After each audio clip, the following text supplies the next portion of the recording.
Greetings from Tokyo, my dear friends. This is Daisuke, and how are you doing today? I hope you are all doing very well.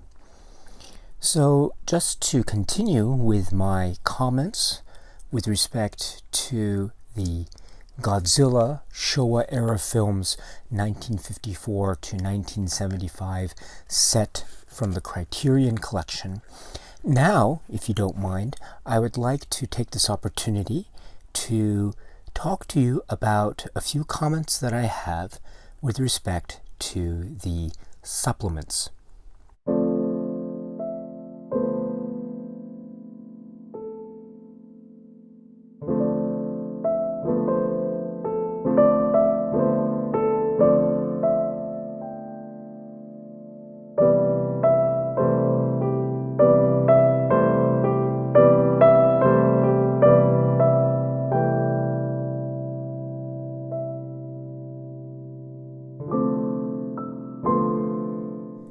So, as you know, the Showa era film set has 15 films, the Japanese cuts, plus 2 extra cuts of certain of the films. So it's essentially 17 films altogether, plus supplemental materials. All the stuff is divided over 8 discs in this collection. The first disc is the Godzilla film, 1954 Godzilla film, and the supplemental material that pertains to that 1954 film Godzilla. So Godzilla and the supplementary materials with respect to that film. And then we have the remaining films in the Showa era spread out over the remaining 6 discs, I should say. And then the final disc, which is the 8th and final disc, is devoted to more supplements. And I would suggest that this set of supplements on the 8th disc is more, it could be seen to be dedicated more to the Showa era films at large, rather than the supplements on the first disc, which were related only to the film Godzilla. So let's talk about the first set of supplements, namely those supplements that are pertaining specifically to the 1954 film Godzilla. Now, before I get to that, I should bring up this earlier Criterion release. This is the Blu-ray of Godzilla, Spine 594. And the reason why I bring this up is that the supplements that were included as part of this presentation of Godzilla, the single Blu-ray release, are indeed carried over into the Showa era set with respect to Godzilla. So what this means first is that we have the inclusion in the set of the film Godzilla King of the Monsters from 1956. This is the Americanized Terry Morse reworking of the film for American audiences, and it features Raymond Burr in some scenes specially shot for this new reworking of the film. So there are some rearrangements of some scenes and some additional dialogue and some additional scenes, in fact, and additional characters being introduced. And so one of these days I'd like to try to focus in on a discussion specifically to the 1956 Godzilla King of the Monsters film. It's a really interesting comparison to look at that film when having seen the 1954 original film. But as a supplemental material, the first thing we should keep in mind is we have included in this set, as it was included in the earlier Blu-ray, the 1956 Godzilla King of the Monsters. So that's the first supplement. The next supplement is the David Calot commentary for Godzilla 1954 and the separate commentary also by David Calot of the 1956 film. So we have 2 commentary tracks for each of the films. So that is carried over from the earlier Blu-ray release. And then we have there are a number of interviews that were specially made and especially conducted by the Criterion Collection in 2011.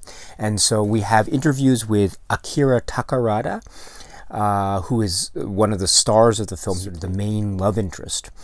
And he's also top billed. And he gives an interview here, which is only available on the Criterion Collection. It has never been made available in any other Japanese Toho release of the film. So that's great. So that's a Criterion exclusive. That's carried over into this set. Then there is an interview with Haruo Nakajima. And he is very famous because he is one of the suit actors who portrays Godzilla in this 1954 film. And the interview with Nakajima is great because, once again, it's a Criterion exclusive supplement, and it can't be found in any Japanese release of the film, so it's really great to have that. That interview with Nakajima is also carried over to the Showa era set. Then we have the interview with the famous musician Akira Ifukube, who's famous, of course, for providing the score for the film and the many themes that populate the Godzilla universe during the Showa era and beyond, of course. Now, this interview it's not a Criterion exclusive interview, but in fact it is an interview that was conducted I think or produced by Toho for its home video releases. And in fact the interview is included as part of the supplements of this Japanese Blu-ray. So that's the interview with Akira Ifukube. That's part of the supplements for Godzilla. I should point out that there is another interview with Ifukube that's included on disc 8, and I will get to that in a moment. But for now, the supplement, which is the interview with Ifukube, is also carried over into the current Showa set. And then there is a joint interview done with Yoshio Irie, who is a model builder, and then also Eizo Kaimai, who is billed as being the suit co-constructor. And these two are sitting together, and it's an interview with the two of them together. This is also a Criterion exclusive supplement, and so it's really great to have this. It's not found anywhere in any of the Japanese supplements, and as far as I can tell, there is no Japanese release supplement that has interviews with these particular gentlemen, and so it's really great to have this as part of the Criterion exclusive supplements, and that is carried over into the set. So that's the first batch of supplements which is included. The next set of supplements I should point out is there is a sort of a Japanese program, or there is a Japanese produced set of interviews with two particular figures. One is Koichi Kawakita, who is an effects director, and he's well known for being an effects director for many of the films from many tokusatsu films in the 80s and 90s. And so and then there is another person interviewed, or he's shown giving a talk, and this is Motoyoshi Tomioka. And as along with being involved with many of the special effects for many of the films during the Showa era, he is also known in the Godzilla universe for being the director of photography for two films in the Showa era Godzilla films, one being All Monsters Attack and the other being Terror of Mechagodzilla. So we have this Japanese produced supplement of these interviews or talks with these two gentlemen, and that's on the Blu-ray, and it's also carried over into the set. I should point out that that particular supplement comes from Japanese releases, and the Japanese release is one of the Japanese releases that it can be found on is in fact this set, which is called the final box set. It's a set of DVDs that was released in the mid-2000s, and it actually has all of the Godzilla films arranged like so. And then the final disc here is the supplements disc.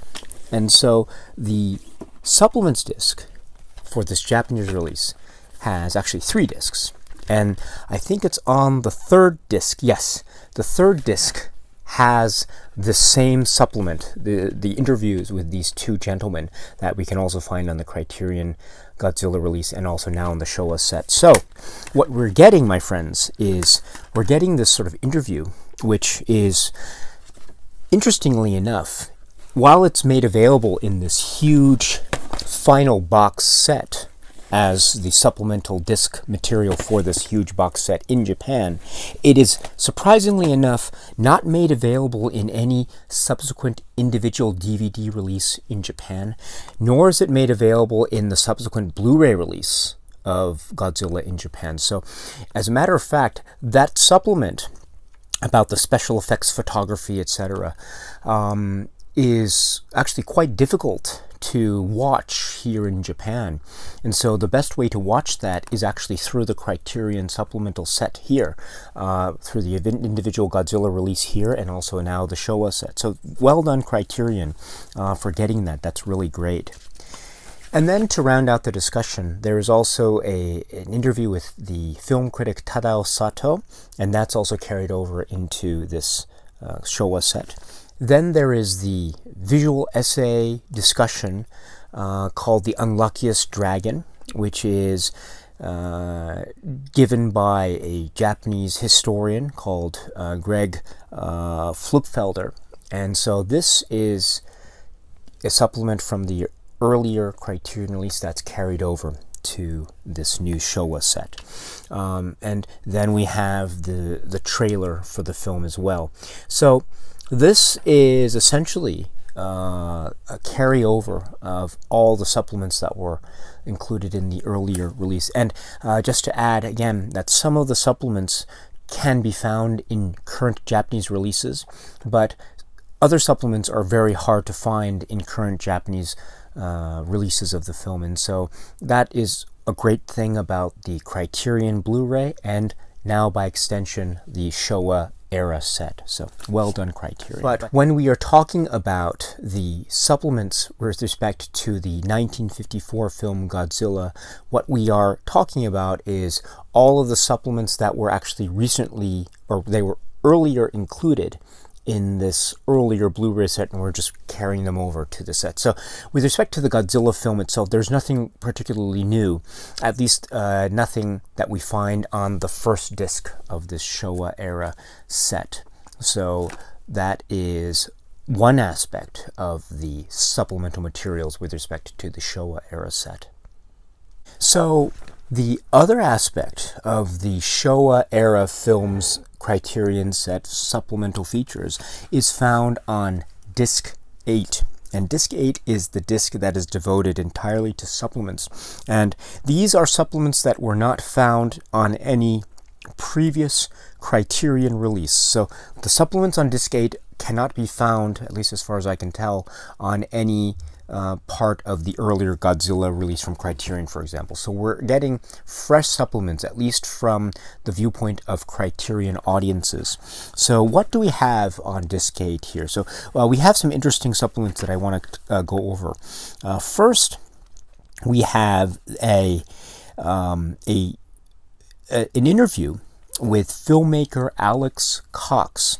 Now, Alex Cox is a very famous, well-renowned filmmaker and also film critic, and he discusses a lot of cinema, genre cinema, art house cinema, and the like. And he has a really well-mannered way of speaking and such an easy-to-listen-to voice. And he's talking with great enthusiasm about films that he really enjoys. Well, here he is being interviewed about his feelings about the Showa era films, and it's great. It's really great. You know, on the one hand, it is in many respects perhaps a way of legitimizing the existence of the films in the Criterion collection as sort of works of art or works of entertainment. But I think also on another point, his interview really sheds light on a way to be able to appreciate these films and still acknowledge that they are entertainment and that they are B films, but there's nothing necessarily wrong with that. And there's nothing wrong with acknowledging that the films have a kind of handmade quality to them due to the fact that they aren't necessarily the greatest state-of-the-art special effects known to cinema. I mean, these are very, in many respects, they are quite, they can be seen as being quite handmade and maybe even simplified. But Alex Cox has a way of describing his view of this type of special effects cinema in a way that is very respectful of the material, and so I really respect his respectful take on the films. It's really great. I think that if I were to say just one thing about the interview, I think it seems to be an interview where he, at least it says that he is talking about his admiration for the Showa era Godzilla films. At least that's what it says on the with the on the back of the box here. But if we look carefully at the interview, I can kind of tell that he is focusing his comments, I think, primarily on the first film, the 1954 film Godzilla, and his comments with respect to the other 14 films in the Japanese Showa era Godzilla universe tend to be sort of grouped together. He doesn't necessarily focus in on specific examples in the Showa era films other than Godzilla, and when he talks about his praise for the acting or the cinematography of the films, he says, oh, the Showa era films are great for their acting and cinematography. The examples that he cites are actually all examples from the original Godzilla film, so he's using the original Godzilla film as a way of discussing the rest of the Showa era. And I mean, I think that's a perfectly fine and reasonable and legitimate way to approach the Showa era, because of course the original Godzilla film is generally accepted to be part of the Showa era of Godzilla films. So that's perfectly fine. I suppose if I could say one thing about that would be, it seems like he tends to group the other Showa films into one, namely when he's talking about the films and they tended to gravitate towards kids audiences and things, and he's talking about the sort of melee or a sort of a free-for-all jamboree of monsters that have emerged. He talks about Mothra and Mechagodzilla and King Ghidorah, and he seems to be grouping them all together as though all the films are kind of the same. Well, I would probably, with the greatest degree of respect and deference, of course, I would probably try to push back a little bit on that approach, simply because it's my belief that the Showa era films are actually quite distinct, and there are, I could even suggest that one could subcategorize or subdivide the Showa era films into different groupings. For instance, the Tsuburaya era and the Nakano era, for instance, the 60s and the 70s, for instance, or even within the 60s, you can talk about the first few films during the early to mid 60s, King Kong versus Godzilla, Mothra versus Godzilla, and Ghidorah the Three-Headed Monster, when Godzilla was considered the foe, and then he had a turn and he became a good guy, and so the latter half of the 1960s became more interested in Godzilla as a good guy, but also there are more entryways into outer space and science fiction that we didn't see in the early part of the 1960s. So when we have Invasion of Astro Monsters, that's the first time we go into outer space, even though Ghidorah in the previous film had some outer space elements. We never actually went into outer space in Ghidorah the Three-Headed Monster, but in Invasion of Astro Monster, this is the first time we actually go into outer space. And of course we have a lot of aliens and things coming into the narrative from Invasion of Astro Monster onwards, and so and then we get certain genre shifts, I would contend, when we enter into the Ebirah Horror of the Deep film and Son of Godzilla film, and then Destroy All Monsters, and then All Monsters Attack, which is a completely different genre altogether. Not to mention the entry into the 1970s, which I could suggest is its own separate subcategory of a sort of a gradual increase in violence and campiness on the one hand, and also a sort of a deadly seriousness and tragedy when we get to the final two films. And so I think there is a way to distinguish among all of the films rather than grouping them into one.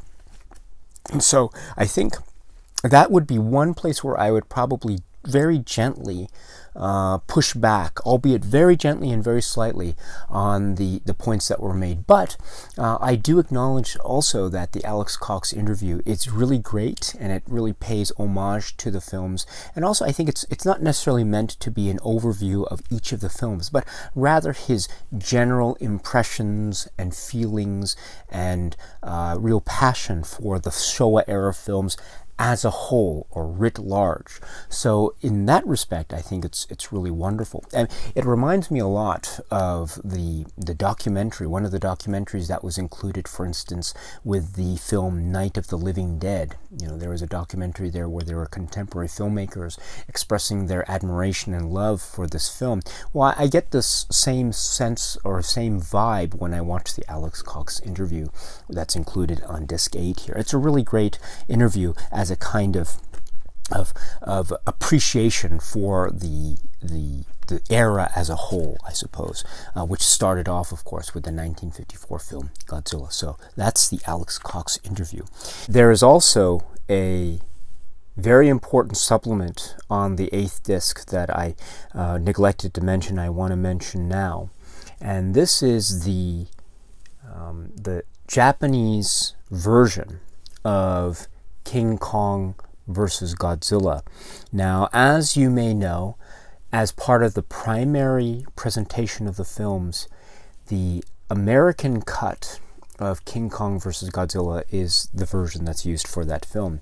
The Japanese version is instead treated as a supplemental material that's found on the 8th disc. This is pretty significant, of course, because up to now the Japanese version of the film King Kong vs. Godzilla has not been made available with English subtitles or anything like that, and so we get the film, the Japanese version, with English subtitles.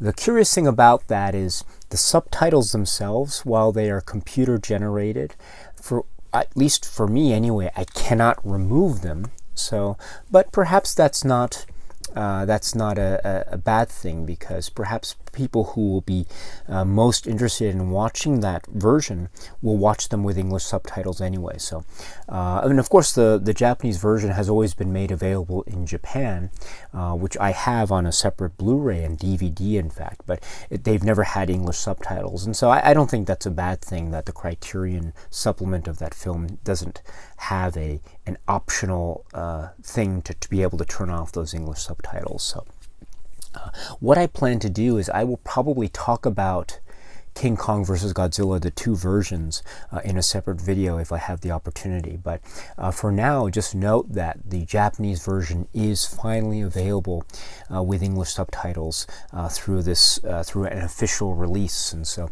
that is a cause for celebration. And I look forward to hearing the discussions about which version is superior to the other, etc. I think there's some room for discussion, in fact. And in fact, I personally go. I tend to go one way or the other depending on my mood. Usually I find that the Japanese version for me is a little bit more superior, but there are times when I think that the American version, with its certain edits and cuts and condensation or condensing of certain materials and excising certain parts of the film, I think sometimes it works, and I think it really creates a nice pace that might be seen in terms of the Japanese version to be the Japanese version might be seen to be a little bit long in certain parts, especially the human drama elements, but at the same time, the Japanese version does include a lot of character moments that are missing from the US version, and so it really depends on my point of view, or on my mood, really, which version I like. Sometimes I like the Japanese version, sometimes I like the US version here, but it would be interesting to hear what it is you have to say about that. But that is another important supplement on the 8th disc, and I didn't want to go without mentioning that as well. Next is a Directors Guild of Japan interview with director Ishiro Honda, conducted by director Yoshimitsu Banno in 1990. So this is interesting. So as you may know, Yoshimitsu Banno was the director of the film Godzilla vs. Hedorah. and it was his only directorial effort during that era. It's a very unique film, and it's one that I think is somewhat polarizing, perhaps, but I think it's quite. Some people think it's really good, some people think it's really bad. I actually think it's quite excellent, and it's one of the best Godzilla films in the Showa era for a number of reasons. Hopefully I will get into those in a separate video. But Banno is interviewing Honda, and Honda, as you know, is a director of many Godzilla films. He was the director of the first film, and then King Kong vs. Godzilla, and Mothra vs. Godzilla, and Ghidorah the Three-Headed Monster, and Invasion of Astro Monster, and then Destroy All Monsters, and All Monsters Attack, etc. And then he came back for Terror of Mechagodzilla, etc. So, and he made a lot of other films outside of the Godzilla universe, and so. But this is a sit-down interview. I think it's conducted in Honda's home, which is in a place called Seijo, which Seijo is actually not so far from where I live right now. It's only about a couple train stations down from my train station, and so very close. Actually, I think I can take my bicycle there, and it's not so far at all. Seijo is actually quite near to the Toho studio, so that might be one reason for that. But it's a fascinating interview. It's talking about Honda from his point of view, talking about his career, his life, his view on cinema with Godzilla films, but not just Godzilla films, because as you know, he made other types of films outside of the Godzilla genre and the tokusatsu genre. So this is a lovely interview, a brilliant interview, and one that I think is very illuminative. It shows a lot of his thinking and his approach to cinema, which is really great to have, because as I say, Honda is one of the key figures in the development and establishment of the Showa era Godzilla films as we know them. So it's great to have this supplement that focuses in almost primarily on the role of Ishiro Honda. So that is the Directors Guild of Japan interview with Honda from 1990. Highly, highly recommended. And then we have an interview with actor Bin Furuya. And Bin Furuya is an actor that is sort of famous in the sort of tokusatsu hero genre in terms of film and television. But he is also has ties to the Godzilla universe, as he explains in this Criterion produced interview. It's a really great interview. I love his suit and his black suit and black shirt. It's a really well dressed, very cool, and he's very upfront and very honest and direct. And he acknowledges that what these are pieces of entertainment. But there's nothing necessarily wrong with that. He also talks about his various roles, small roles in many Godzilla films, there was one particular anecdote that he recalled that I thought was very funny. He was talking about how he was one of the aliens from Planet X in Invasion of Astro Monster, and there was a star of that film, and Akira Takata. And Akira Takata is the star of the film, and Bin Furuya was not the star, but he was in a sense just one of the background actors, if you will. But he was taller than the star, and so he felt a little bit bad about being taller than the main star, and he pointed out that one of the roles of the supporting actors in the background is to try to make the main star look as good as possible. And I thought that was a very honest and very modest approach to his role in the Godzilla universe, but really great and very down-to-earth interview. I loved it. It was short, but it was quite good. So Bin Furuya's interview that was with the Criterion Collection, very, very recommended. And then there is another new interview, also produced by the Criterion Collection, with Tsugutoshi Komada. Now, Tsugutoshi Komada is very integral to the Godzilla universe because he was the actor who portrayed Jet Jaguar in the film Godzilla vs. Megalon. Now, Jet Jaguar is one of the key characters in that film, and it is a suit performance. In other words, it is a performance whereby the actor, Komada, wore the suit of Jet Jaguar and the mask and the bodysuit and everything and had to act with the suit and through the suit and in the suit. He has some really great stories about the character of Jet Jaguar, how he approached it, the sort of physical stress that it had on him and his body. It was very hot, according to what he was saying. So during breaks, the suit had to be opened up and they had to fan him down to cool him down, that sort of thing. And so it's a wonderful interview. Again, it's not so long, but it's a great interview because it's something that we don't see in any Japanese release of the films. This is a Criterion exclusive interview, and so to get this from the person who played Jet Jaguar is just, simply put, amazing. And so the Komada interview is another one that I strongly recommend. Then there is the interview with Akira Ifukube, the composer. Now, there is a Ifukube interview with the first disc, the Godzilla supplements on disc 1, but the Ifukube interview on disc 8 is a different interview, and it's shot on video, and so it's not so long, but it's really great, and I understand it was made not so long before Ifukube passed away. But this is just another opportunity, of course, to hear what Ifukube has to say.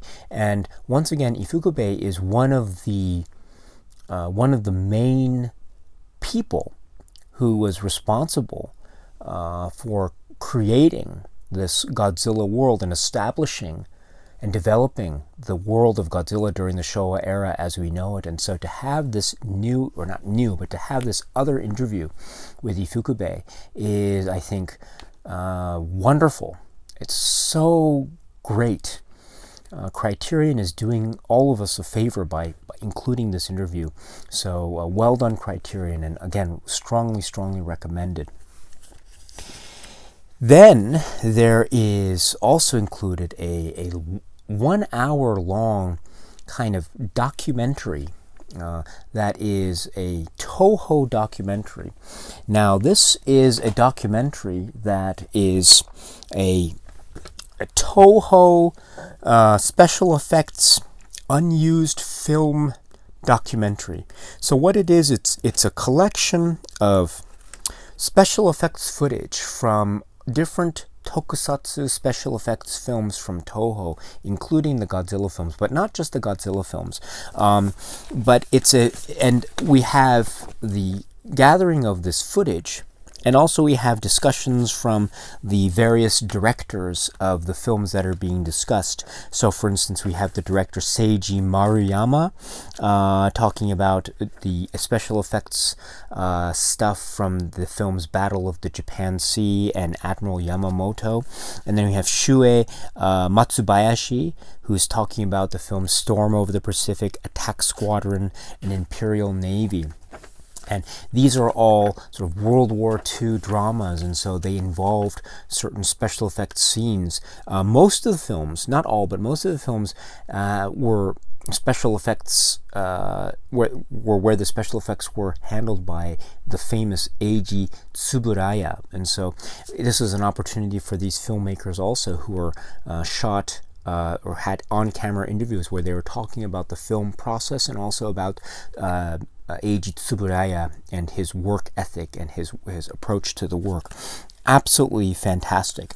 But, of course, the film then goes, it starts with this focusing in on the World War II films, but then it goes into an interview with Ishiro Honda and also a discussion of the monster films and the tokusatsu films, the science fiction films that were mostly made by Honda. So we have, for instance, of the Godzilla films, Mothra versus Godzilla and Ghidorah, the three-headed monster, Destroy All Monsters, King Kong versus Godzilla. But we also have other films that are monster films, not necessarily Godzilla films. For instance, King Kong Escapes. We have Gorath. We have Tidal Wave, the Mysterians. We have Latitude Zero, Dogora, Atragon, Sayonara Jupiter, also the 1984 Godzilla, War of the Gargantuas, Frankenstein versus Baragon, and others. And so, and also there are other Godzilla films that I forgot to mention, like Invasion of Astro Monster, and also I think Godzilla versus Gigan. And so we get all these shots that are like, most of them are usually different takes of shots that ended up in the final films themselves.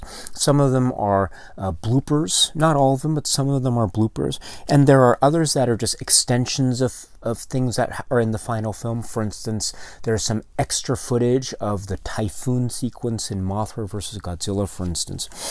But then again, there are some other nuggets of gold in there. For instance, with respect to Destroy All Monsters, the documentary shows a scene involving Godzilla and Manda, which is really great to see. Speaking of Destroy All Monsters, one of the things that I was looking for that's not in here is, I don't know if you know the film Destroy All Monsters yet, but in case you do, early on there is a shot of the monster Gorosaurus, who emerges from the ground underneath the Arc de Triomphe in Paris, and he's seen essentially destroying the Arc de Triomphe, and then we find out later that Gorosaurus is actually attacking Paris. Well, Gorosaurus was referred to by the news broadcast in that film not as Gorosaurus, which he actually was. It's obviously Gorosaurus as you see his face emerge from the ground.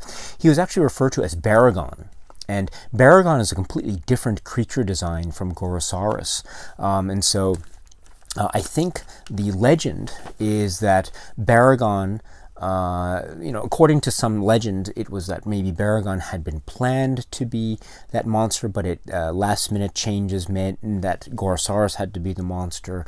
And there's many reasons that have been supposed over the years as to why this happened, or if it's even true or not, who knows.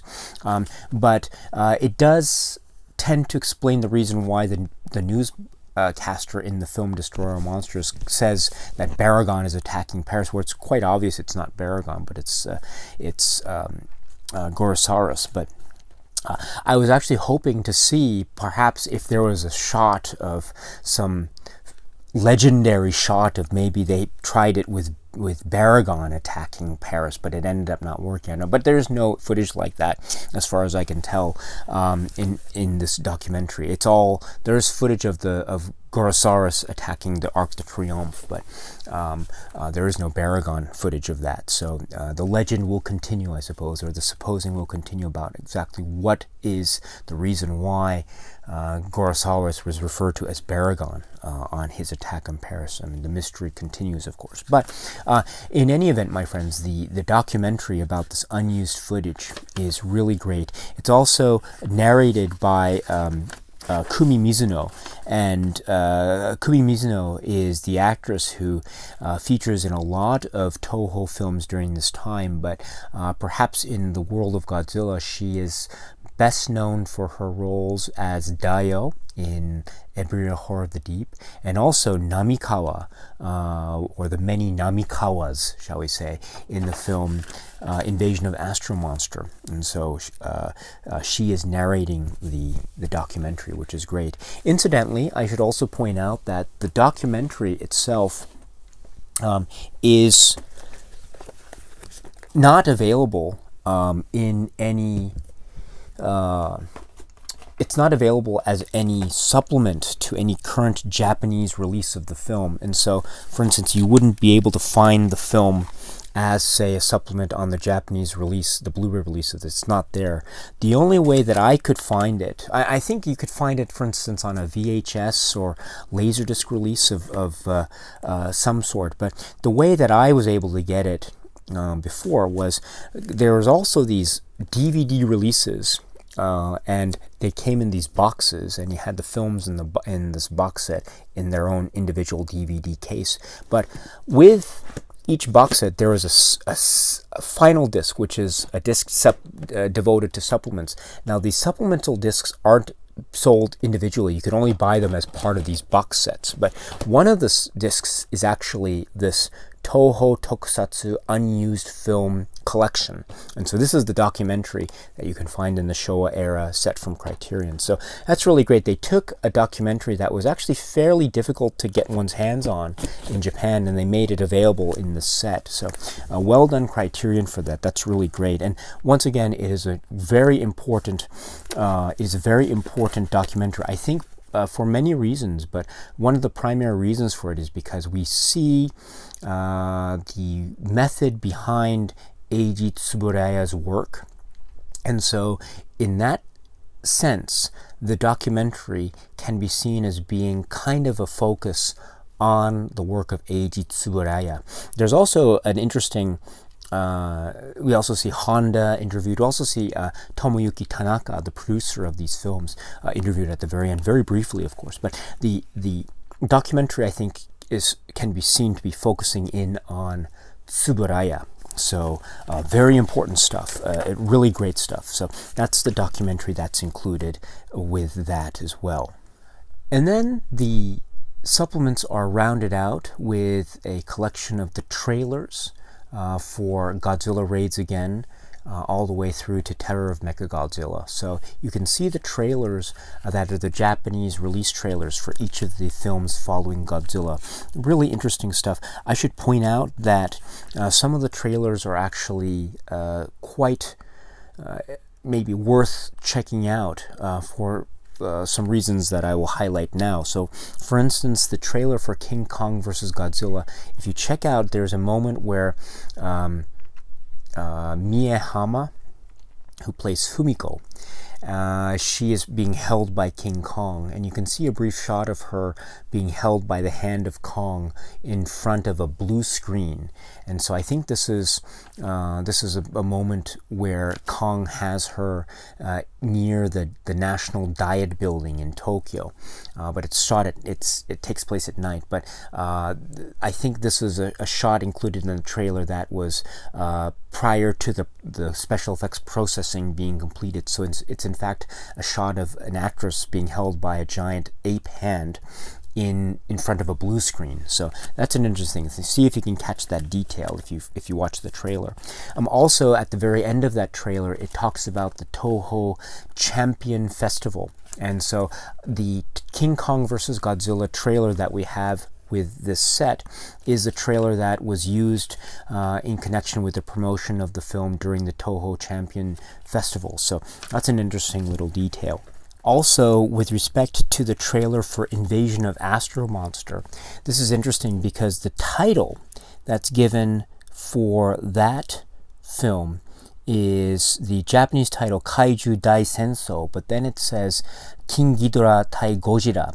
So this is actually the title, the Japanese title for Invasion of Astro Monster, for the subsequent re-release of the film in Japan in connection with the Championship Festival. And so this is a re-release trailer for the film Invasion of Astro Monster, and indeed there is a different title that is affixed to the film that is different from its original Japanese title. So that's interesting. But for purposes of the English materials, I think it's still referred to as the trailer for Invasion of Astro Monster. A similar thing for the trailer for Destroy All Monsters. The title that's given in Japanese for that film in that trailer is actually Gojira Dengeki Dai Sakusen, which is like translated as like Godzilla electric shock strategy or something like. I think it's also sometimes referred to as Godzilla Electric Masterpiece or something like that. But that is also the title given to Destroy All Monsters for its re-release. It's actually a different Japanese title to its original Japanese title in Japanese, which is Kaiju So Shingeki. So that's interesting. So what you're getting is the trailers for the re-releases in Japan rather than the original releases. So sometimes you're getting different titles, which is quite interesting. Also, at the end of All Monsters Attack trailer, you do get a reference to the Touhou Champion Festival. So that's an interesting little detail if you're looking for the trailers and what they have to offer. So with that, my friends, that is an overview of the Disc 8 supplements. And I should say one thing about them, that in general, I think what we have, of course, the interviews with Alex Cox and Vin Furuya and Komada, of course. But then we have supplements that I would say focus in on 3 of the 4 key figures in the establishment of the Godzilla world, and they're very important people in the context of the Showa era. So they are the director Ishiro Honda. As we say, we have the Directors Guild of Japan interview with Ishiro Honda. Next, we have Eiji Tsuburaya, and we have the documentary about the unused special effects footage. So that focuses a lot on Eiji Tsuburaya. So we can take that to be a supplement that is focusing in, to some extent anyway, on Tsuburaya. So that's Tsuburaya. Next we have the different interview with Akira Ifukube, the composer, who's involved with the music and also some of the sound effects as well. So these are 3 of the 4. The 4th figure is the producer, Tomoyuki Tanaka. Now, I must say that there is no supplement that is focusing in directly on Tomoyuki Tanaka and his history and his biography. He is actually perhaps the most important figure in terms of the Toho Kaiju films, the Toho Tokusatsu films. His name is attached as producer to most of these films from the Toho Kaiju Tokusatsu Showa era, and his name is attached, of course, therefore, to the Godzilla films. So his presence is actually quite important, quite key. And so it's a little bit of a shame that there isn't any supplement that is focusing primarily on Tanaka and what his role was as producer. It was a very great role indeed. He is featured very briefly at being interviewed in that special effects unused footage documentary. So he's very featured at the very end of that, but it's very brief, and it's not talking about himself and his role, but more about the special effects. So we're not really getting a sense of Tanaka and what he had to offer. Perhaps the closest that we get with respect to that background is in fact the details that we can get from the David Calot commentary tracks, and also the some of the information that we can get from the essays, in particular the first large essay that's written by Steve Reifel in the book here. But we don't get any, apart from those, we don't get any specific supplemental feature, a little mini documentary or interview or whatever, talking about Tomoyuki Tanaka. So that's a little bit of a shame, I say. I would say that if we have some supplement that's focusing in on Honda and Tsuburaya and Ifukube, then at the very least we should have had one more on Tanaka. That's what I said, just to round out that discussion, because these are arguably the 4 most important figures in the Godzilla Showa era production process anyway. And so we have supplements on 3 of the 4, but not the 4th. So that tends to be a little bit, that tends to stand out just a little bit. But again, that's a very minor criticism. I think what we have on the 8th disc is stellar. It's really quite golden, and there's so many interesting things to gain from this, so many pieces of information one can get from these documentaries and these supplements. and the like. So wonderful series, wonderful set of supplements. Again, is it perfect? I don't think any set of supplements can be perfect, of course, but that is what is being offered on the 8th disc. So it's quite good indeed, my friends, and strongly recommended. But what I will do is I plan to talk in a separate video about some criticisms that I might have of the set as a whole, and I do have some criticisms about the some of the supplemental materials or lack thereof. One of the main criticisms I have perhaps is the lack of a supplement dealing specifically with Tanaka, the producer Tanaka, but we will leave that for another day. And for now, let me say that on a positive note, I think these supplements are really worth one's attention, and they are filled with a lot of information, and they are lovingly presented, and they do present information, first-hand experience, and they provide a lot of illuminating and informative discussion that can provide a nice foundation for one's journey through the Godzilla Showa era films. Okay, my friends, that's it for now. And so, as I suggested, I will try to make more videos. Again, I have some more comments to make, so I haven't finished with my discussion of Godzilla. So I will try to round out my discussion with some future videos going forward. So I hope to see you then. In the meantime, my friends, please be happy and healthy and well, and please keep on watching a lot of great movies.